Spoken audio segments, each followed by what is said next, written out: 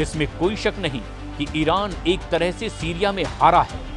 वहां की असद सरकार को हटाने के पीछे अमेरिका और इजराइल का जॉइंट प्लान रहा और बशर अल असद को सत्ता से हटाने में जुलानी सबसे आगे रहा और जुलानी का नजरिया इजराइल को लेकर काफी नर्म है। नेतन्याहू भी कह चुके हैं कि सीरिया में असद सरकार को हटाना इजराइल का मास्टर स्ट्रोक है।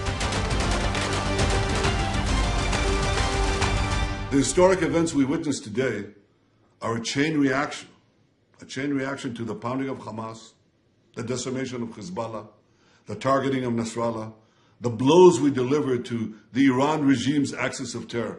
And all this came, as President Trump pointed out this week, because of Israel and its fighting success. Iran जानता है कि नेतन्याहू ने ईरान के साथ नया माइंड गेम खेलना शुरू कर दिया है। ईरान की अपनी रणनीति है और इसकी वजह बड़ी मजबूरी भी है। सीरिया इस बात का सबूत है कि ईरान का रुख इजराइल को लेकर और सख्त होता जा रहा है।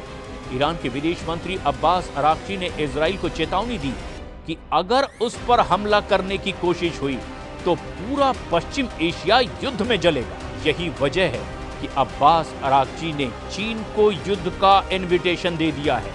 ईरान चाहता है कि चीन भी सीरिया, गाजा और लेबनान के वॉर जोन में एंट्री करे और इसे ही ईरान की चीन के साथ सबसे बड़े युद्ध की डील कहा जा रहा है। ईरान किसी भी कीमत पर नहीं चाहता कि सीरिया में इजराइल मजबूत हो, जबकि नेतन्याहू ने तो सीरिया में बफर जोन का एक्सटेंशन बनाना भी शुरू कर दिया है। लेकिन ईरान से लेकर सऊदी अरब और बाकी अरब देश भी बहुत अच्छी तरह से जानते हैं कि ग्रेटर इजराइल नेतन्याहू के वॉर कैबिनेट का सबसे बड़ा एजेंडा है और इस एजेंडे को नहीं रोका गया तो उनका काम भी तमाम हो जाएगा। और यही वजह है कि ईरान ने बाकी अरब देश से अपने संबंध बेहतर बनाने शुरू कर दिए हैं।